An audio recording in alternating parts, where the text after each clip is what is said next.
Thank you to Medspira for allowing me to introduce this product to you for anorectal manometry. My name is Abhitabh Patil, and I'm a practicing gastroenterologist here in Florida. Today I'll be introducing you to anorectal manometry, which is a simple, quick, safe, and effective way of evaluating defecatory disorders. I personally use this product to evaluate my patients for constipation, fecal incontinence, and pelvic floor dyssynergia, as well as anal spasm prior to or following hemorrhoidal therapy. I've also used this product to evaluate patients after biofeedback therapy to assess the efficacy of therapy. And this video is meant to introduce you to this product and how it can be used in your clinical practice. Today, I will be discussing basic management of anorectal disorders. This is meant to be a primer for the management of anorectal disorders and meant to be an introduction to common complaints you may see in the clinical setting. In my talk, I'm going to review common complaints by patients. I'm going to go over the anatomy and physiology of the anal rectum. Then we'll give a demonstration of how anal rectal manometry is performed along with balloon expulsion testing. And then we'll conclude with some management strategies for these common complaints and walk away with some summary points. One of the most common complaints is anal rectal pain. The most common reason for anal rectal pain is an anal fissure. It could, however, be a perianal abscess or a rectal abscess, an acutely thrombosed hemorrhoid, or anorectal carcinoma. This highlights the importance of a rectal exam prior to doing any further testing. Anal rectal cancer, as well as an acutely thrombosed hemorrhoid, are visibly obvious. Sometimes perianal and rectal abscesses need to be palpated to elicit pain or tenderness. Other causes of anorectal pain include levator-ani syndrome, proctalgia fugax, and coccygodynia. Treatment for this includes sitz baths, reassurance, muscle relaxation, as well as physical therapy. Another complaint that patients come in with is anorectal bleeding. Of course, we have to consider colonic bleeding, such as colon cancer, diverticular bleeding, and AVMs. However, other anorectal causes are possible, such as an anal fissure, which is probably very common, internal hemorrhoids, or anorectal carcinoma, which again can be picked up at the time of anoscopy or colonoscopy or flexible sigmoidoscopy. Rectal prolapse can occasionally cause anorectal bleeding as well.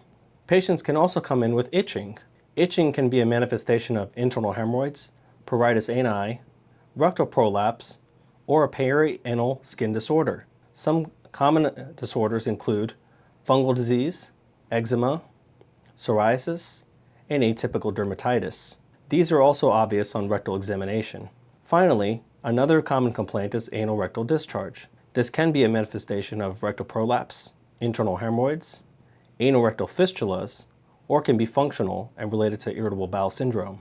But the most common complaint is obviously constipation. This can be a very complex symptom. Causes include slow transit constipation, which can be either a myopathy or a neuropathy. Diagnosis is typically made by a deep mucosal biopsy or a full thickness biopsy. Chronic idiopathic constipation, for which medications such as Miralax, Linzess, Amitiza, or other medications are available. Irritable bowel syndrome, constipation subtype.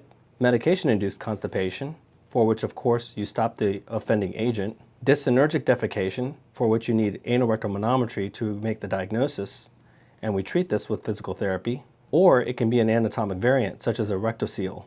Diagnosis for this usually includes a pelvic MRI or defecography, and treatment is surgical correction. Some key clues to evaluate constipation include, does the patient have straining? If they do, consider mechanical causes, or consider anorectal manometry. Does the patient have infrequent bowel movements? If so, consider laxatives. What are the consistency of the stools?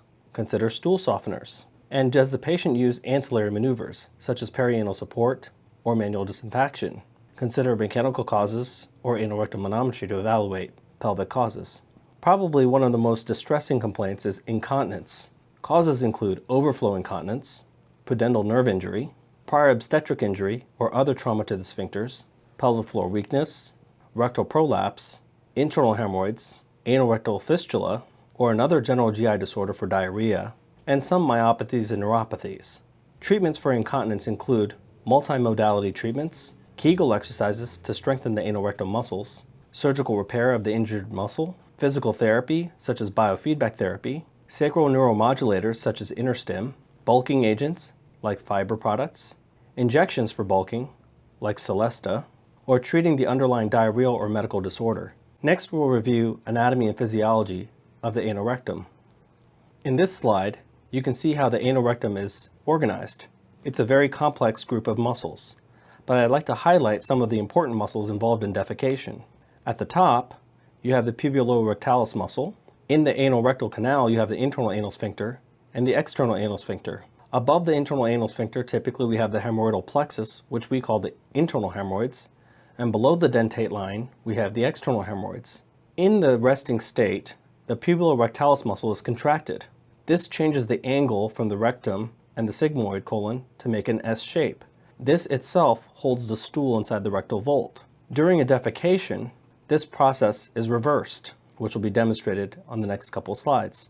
Patients also have a reflex called the recto-anal inhibitory reflex. When the rectum is distended, a nerve impulse is sent to the spinal cord, which is then returned to relax the internal anal sphincter. This is called the recto-anal inhibitory reflex.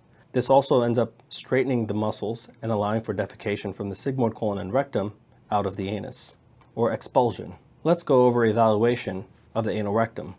Digital rectal exam is probably the most important component of the physical examination. Start by inserting the finger into the anal canal.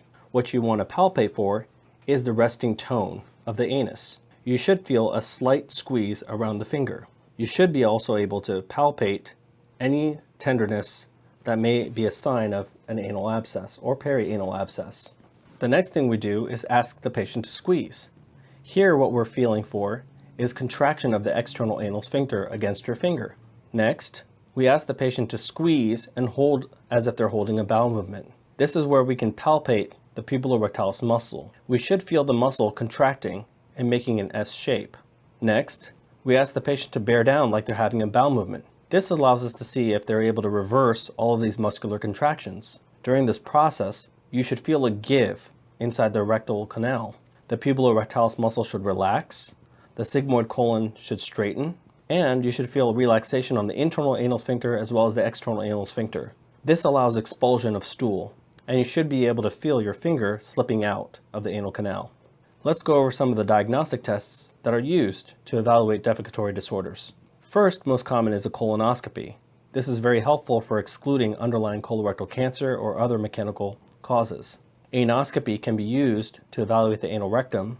Anal rectum manometry, which we'll demonstrate in depth, as well as balloon expulsion testing, can check for other defecatory disorders related to contraction or squeeze. Colon transit studies can be helpful for evaluating slow transit constipation. MRI pelvis can evaluate for structural or anatomic disorders, as well as defecography. This is a simple algorithm for patients who present with a suspected defecation disorder. Start out by, of course, performing a history, a physical examination, including a thorough rectal exam. But if you suspect that there's a defecation disorder or an expulsion disorder, start by performing an anorectal manometry with a balloon expulsion test. If the test is normal, there is no defecation disorder present. If the anorectal manometry or balloon expulsion test is abnormal, then consider performing further testing. If it's indeterminate, consider defecography, and if the defecography is normal, then there's no defecation disorder.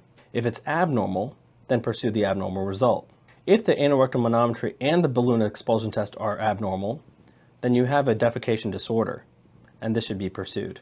Anal rectal manometry is used to assess the internal anal sphincter and external anal sphincter, as well as rectal sensations and expulsion patterns. A pressure-sensitive catheter is placed into the anal rectum to measure resting and squeeze pressures of the anal canal. In the next segment, we'll demonstrate how to perform anal rectal manometry with balloon expulsion. Hello, my name is Kristen. I'm a physician assistant, and I'm going to show you how to do an anal rectal manometry test. Okay, so once we're on this screen, we hit the Diagnostic Anal Rectal Manometry. I'm going to go ahead and log in. Okay, so then this is what the screen looks like, and we're going to start to enter our patient information. You can use whatever you want for the patient ID. I like to use names. And for the purpose of this test, we're going to use John Doe. You can fill out all the rest of this information as needed. We like to include the indication. I want to say that we're doing it for constipation. Physician who's going to interpret it, the referring physician, and the test operator. Now we're going to turn to this device here. After we hit power, you're going to see some lights come on. Once we have a blinking blue light here, I'm going to hit connect Bluetooth on the screen. Once it becomes solid, you know that those two are talking to each other and connected. So we move forward. Now the two spots up here are where we connect our fob. So I'm going to go ahead and remove the caps. The arrow on this goes to the arrow right here. So you line the two up and just go ahead and push it in. This is a little twist like a lure lock and goes right onto the white part. Then we hit fob connected, that you've done that. Now I'm going to put the lever up to the second position, and you'll need your small syringe. We're going to put it with 3 cc's of air. You open up this slot right here, twist it on tight, and then push in 3 cc's of air. Now as you untwist, make sure that you push down on the syringe so you don't lose any air. Just like that. Then I go ahead and cover this up, and we move this to position 3 or forward. Now we click next. You hit that you've already primed it, and we're ready to get our patient ready. So when I'm getting my patient ready, I just make sure that I leave a drape for them, tell them that they're going to be undressed from the waist down, and I just have them sit on the table because I'm going to position them when I come back into the room. So after the patient is sitting on the table, I usually have them lay down, turn onto their left side, and bring their knees up to the fetal position or at least into 90 degrees. This is going to make it easier for you to do your test. So first we're going to do a digital rectal exam. So you just get a little bit of lubrication. Feel the patient at rest. Then go ahead and have them squeeze your finger. You go ahead and squeeze. Then you go ahead and have them push. Okay? So now coming back to this test, I get my larger syringe and I go ahead and twist it on. Now I like to remove all the air that might be in the balloon just for the comfort of my patient. So I just go ahead and make sure all the air is removed. And go ahead and put that in the locked position. I go ahead with a 4x4 with just some lubrication on it and get the catheter all lubed up. And then with the P that you can see on the catheter here, facing towards the back of the patient, I just go ahead and insert it. So just right into their rectum, nice and easy. And there's some numbers here and you want to get it to the point that it's at 0. I like to cover them back up for privacy purposes. So now we're all ready to begin our test. I'm going to go ahead and I'm going to put 10 cc's of air into the balloon just to prime it. So I'm going to pull back 10 cc's. Go ahead and put in 10 cc's of air. After I've done that, I can go ahead and push next on my screen.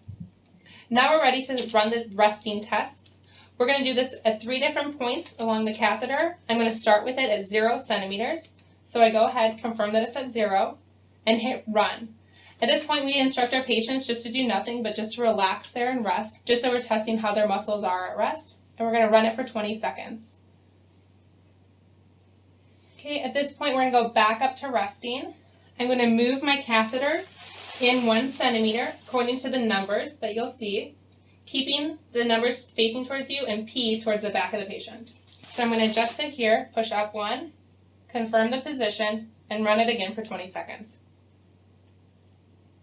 I'm going to go back to the resting test one more time. Move my catheter position to 2, once again keeping the P posterior. Confirm the catheter position and run it one last time.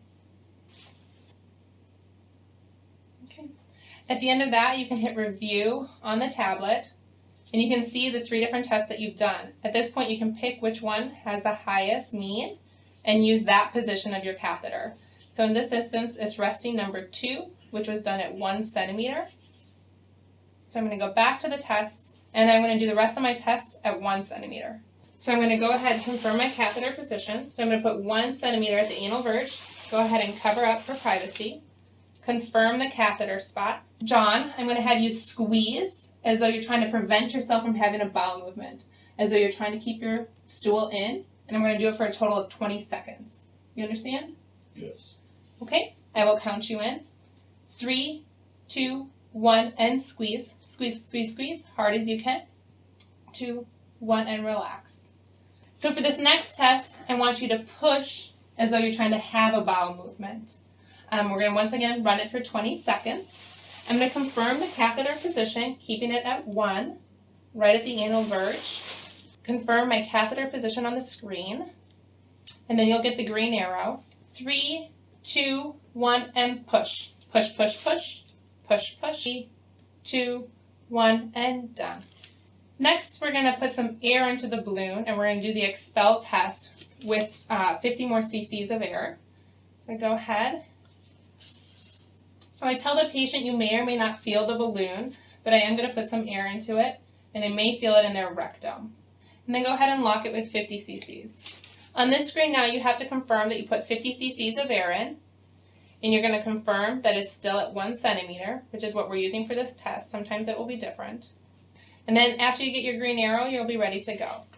So you're going to push again against the balloon in your rectum for a total of 20 seconds. I once again will count you in. 3, 2, 1, and push. Push, push, push. 2, 1, and done. Now we're going to go ahead and do the sensation test using intermittent distension. I've confirmed that the catheter is at 1 centimeter at the anal verge for this patient. The balloon is already primed with our 10 cc's of air, and then I've put 10 cc's of air into the syringe here. I'm going to go ahead and hit run. I'm going to insert the air quickly and remove it quickly and ask the patient to let me know if he felt it.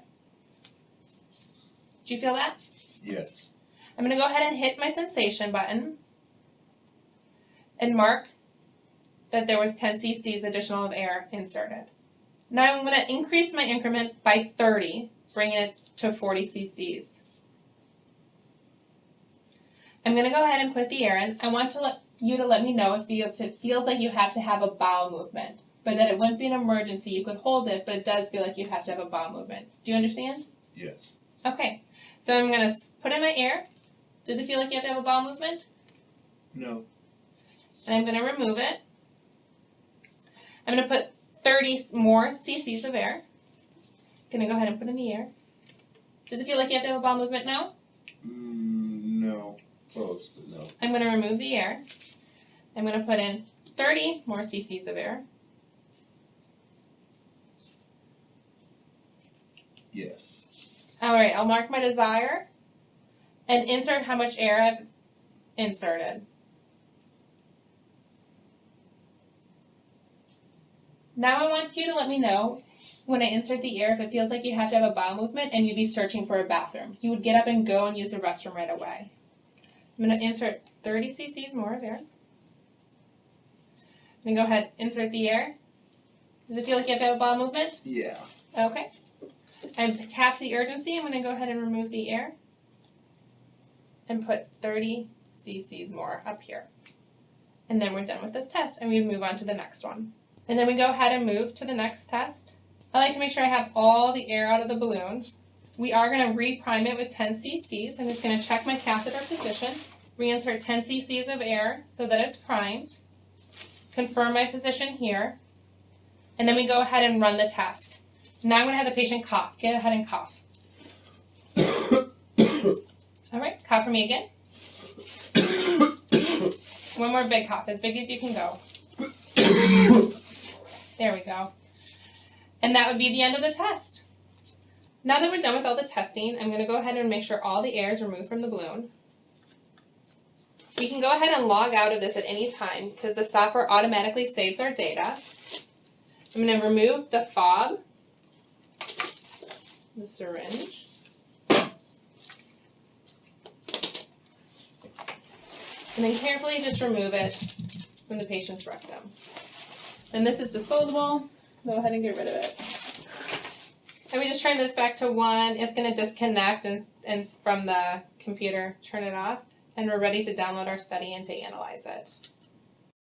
Let's review some patterns of anorectal manometry. On the left column, you can see a healthy patient. When there is distension of the rectum, you see a relaxation of the internal anal sphincter. You see a contraction of the external anal sphincter. This is an appropriate response for the recto-anal inhibitory reflex.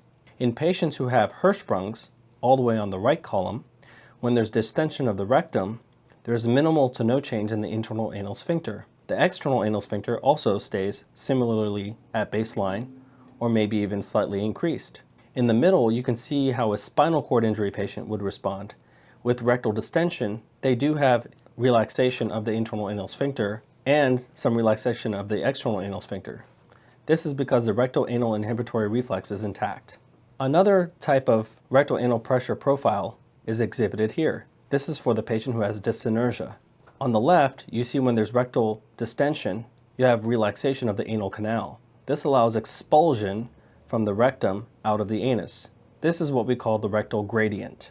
In the first type of patient with dyssynergia type 1, you can see when the rectum is distended, there is inappropriate contraction of the anal muscle. This does not provide a gradient, and therefore the patient complains of straining or difficulty with defecation. On the next column, you can see a patient with dyssynergia type 2. They have inappropriate anal contraction.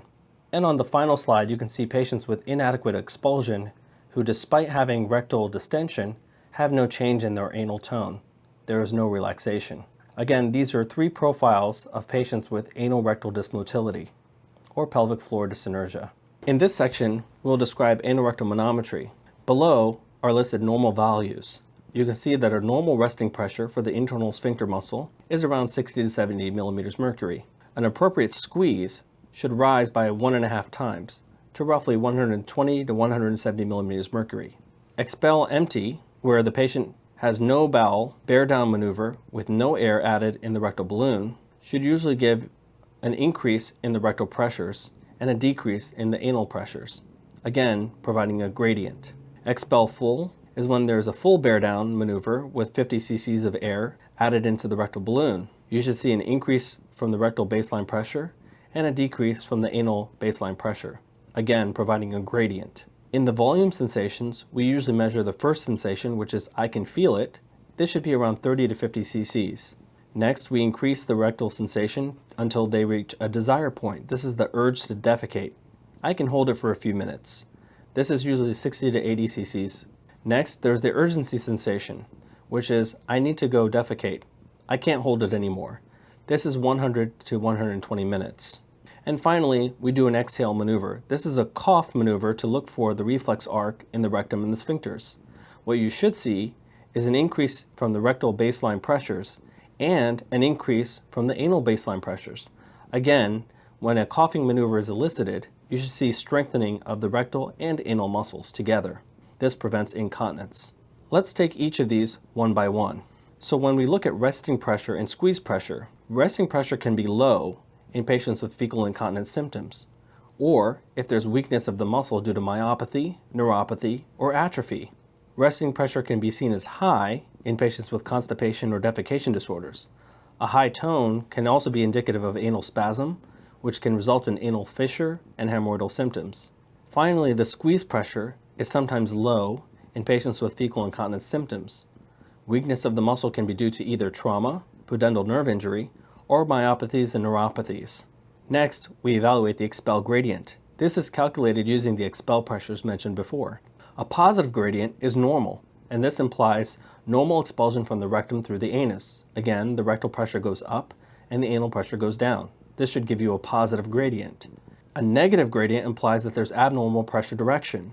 This is indicative of dyssynergia. Finally, we look at the sensations, which is sensation, desire, urgency, and exhale. An abnormally high pressure indicates the presence of megarectum. That is, the rectum is floppy and distended and indicates chronic obstruction. An abnormally low pressure may indicate visceral hypersensitivity. That is, the patient senses things at a very low volume. Patients with megarectum may have an absent rare. This is one of the more common causes of absent rare in adults, as opposed to Hirschsprung's, which is more common in children. Based on the results of anorectal manometry, some treatments to consider include Kegel exercises, which strengthen the internal anal sphincter and external anal sphincter, fibers such as bulking agents, biofeedback therapy and training, which is probably the most effective, stimulators such as InterStim. Other tests to consider based on abnormal results may include anorectal ultrasound, pudendal nerve injury with EMG, or workup for myopathies and neuropathies. So let's go through case studies. Case study 1. The way I like to evaluate these manometry readings is by first starting out with looking at the resting pressure. Here on the left, you see that the anal mean pressure is 78. Next, I like to see the anal mean during a squeeze. We should see at least a 1.5 time rise, and this here is appropriate. It goes from 78 to 107. Next, we look at the gradients. Looking over to the right column, you see the expel empty has a negative anorectal gradient of -18. whereas the expel full has a positive gradient of about 2. So this is roughly normal. If you look at exhale, anal mean and anal max, this should be roughly about 1.5 times the resting pressure. And again, this is a 133. So this is normal. And finally, we look at the rectoanal inhibitory reflex, and in this case it's present, and this is also normal. Next, let's turn our attention to the last sheet of the report. Here, I'd like to draw your attention to the rectal volumes, which is in the center of the page. If you see, roughly, the sensation is at about 85 to 90. The desire is still around 85 to 90, and urgency can also be seen roughly around 70 to 100. So this is all normal. So the patient senses, desires, and has urgency at normal volumes. The report here would be a normal anorectal manometry. Case study number 2. This is a patient who presented with constipation. So let's evaluate. The anal mean is 78 with a max of 87. If you look at the squeeze pressure is 117 or 187. So that's normal. That goes up appropriately. If you look at the exhale is 144 and the mean is 81. Again, this is a little bit higher than the resting. And again, this is normal as well. If you look at the anal pressures, again, the anal pressures are slightly elevated. This is a patient who might have anal spasm. If you look at the gradient, however, the gradient is -61. This is grossly abnormal. This implies that the direction of expulsion is upward from the anus up to the rectum. So this is anorectal dysmotility, or pelvic floor dyssynergia. Let's turn our attention to the last page, which talks about the rectal volumes. Again, here, you see the rectal volumes are 60, 90, and 130. This is roughly normal, but on the higher end of normal. So again, there may be early megarectum.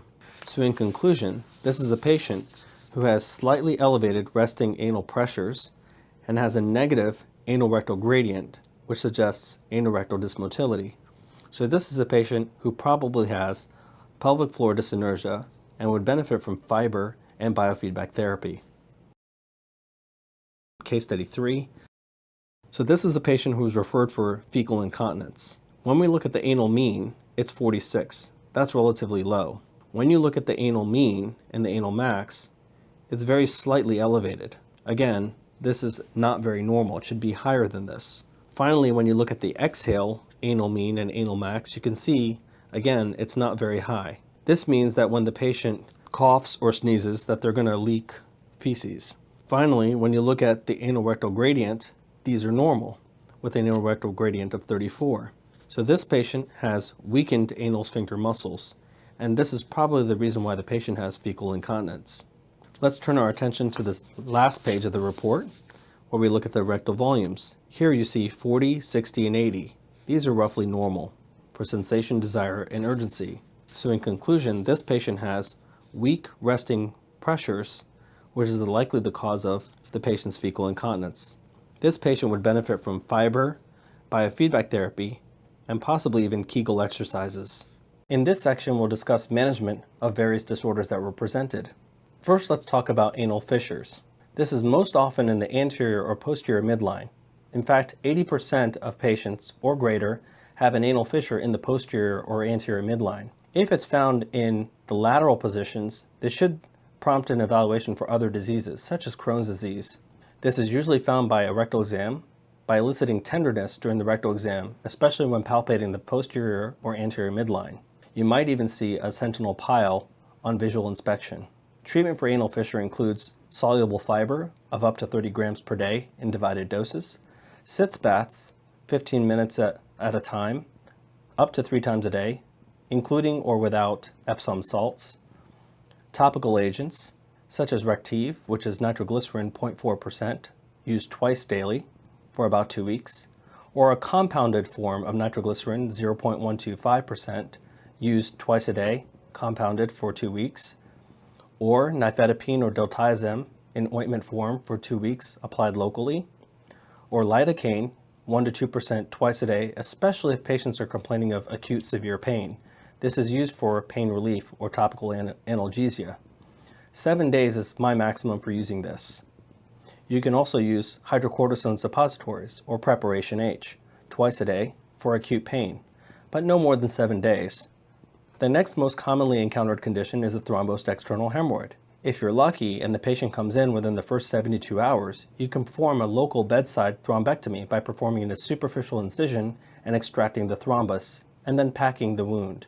If it's more than 72 hours since the onset, then management is usually conservative, including fiber, sitz baths, and pain control. Anorectal carcinoma is sometimes confused as hemorrhoidal complaints by patients. If this is encountered, patients will need a referral to a colorectal surgeon and an oncologist.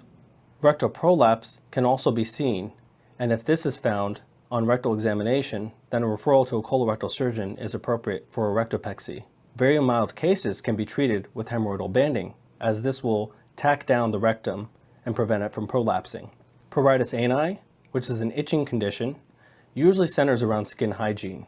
These patients often wipe excessively or apply alcohol-based wipes to their anus. This further complicates the problem because it dries out the skin and prompts more itching. So we tell patients to avoid hot baths, avoid excessive wiping, avoid alcohol-based products such as baby wipes, avoid soaps, alcohols, or anything else that's going to worsen the drying of the skin, because this leads to a worsening of the itch-scratch cycle. Sometimes we'll ask them to apply agents that will actually moisturize the skin, such as petroleum jelly, or even Vicks, which has capsaicin in it and can actually provide topical relief. Capsaicin cream, low doses and applied topically, can also be helpful. Sometimes dermatitis is encountered. This can be of a variety of causes. If it's fungal, sometimes topical lotrimazole can be used, which is athlete's foot cream. Eczema can also be a cause, in which case topical hydrocortisone cream can be used. If this appears to be psoriasis or psoriform, then a dermatology referral is needed. And if you're just not sure, referring them to a dermatologist can be helpful. Internal hemorrhoids are usually treated with hemorrhoidal banding or laser therapy. Keep in mind there are 3 major hemorrhoids: the right anterior, right posterior, and left lateral. I usually band one of these at a time. This reduces the risk of bleeding and other complications. This procedure is simple, quick, effective, and safe. The disadvantage of performing this one at a time is multiple visits, but patients often tolerate this well. Laser therapy can also be performed. It's safe, however it is slightly more time-consuming and it's modestly complex. Advantage is that you can treat multiple hemorrhoids at once, so sometimes this is appropriate for patients. Probably one of the more serious conditions is a perirectal abscess. Patients usually will present with severe, localized tenderness and a fluctuant mass on digital rectal examination. Prompt referral to colorectal surgeons for incision and drainage is appropriate. Antibiotics may also be helpful. Describing the location for colorectal surgeons is also very helpful. Sometimes these abscesses, as seen in this diagram with the blue circles, can be ischiorectal, that is between the ischium bone and the rectum. They could be intersphincteric, that is between the internal anal sphincter and the external anal sphincter. They can be perianal, just around the anal skin, or they can be supralevator, or that is above the external anal sphincter, but external to the internal anal sphincter. Anal rectal ultrasound can also be used for the evaluation of patients, especially for those with incontinence. On the top left, you see normal endoscopic ultrasound appearance of the internal anal sphincter muscle. This is the thick black ring around the probe. This should measure at least 5 millimeters. On the right, at the top, you can see an internal anal sphincter muscle, the black ring, which is very thin. This is usually a sign of atrophy. At the bottom, you can see that the black ring is disrupted. This is a patient who has an obstetric trauma, and this can also be a cause of fecal incontinence. The surgical approach to fecal incontinence usually includes anterior sphincteroplasty. It may, in severe cases, involve a colostomy. There's improved continence in 85% of patients with sphincter defects. The failure rate of a sphincteroplasty is about 50% after 3 to 5 years. Colostomy is only performed again in most severe cases. InterStim is another technology that's been used to treat fecal incontinence. Initially, a temporary pacer is placed as a trial. If the patient has a response, then a permanent placer can be used in its place. Solesta is an injection of a local agent that is used to induce a local reaction and cause bulking of the internal anal sphincter. This has been shown to improve incontinence symptoms in some patients. Probably the most effective therapy for fecal incontinence is biofeedback therapy. Treatment revolves around strength training, coordination, and improving rectal sensation. Patients are asked to squeeze in response to reflex inhibition of internal anal sphincter during rectal filling. Patients are able to visualize this on a monitor and monitor their own response. This has probably been shown to be the most effective therapy for patients with defecation disorders. In summary, evaluation of anorectal disorders is very straightforward. An accurate diagnosis requires a systematic approach with history, physical examination, including a thorough rectal examination, and appropriate testing. Management is simple but disease-specific, and patients will be grateful for your assistance. Thank you very much. This concludes my presentation on anorectal manometry. Again, I'd like to extend a thank you to Medspira for allowing me to discuss this with you. Thank you.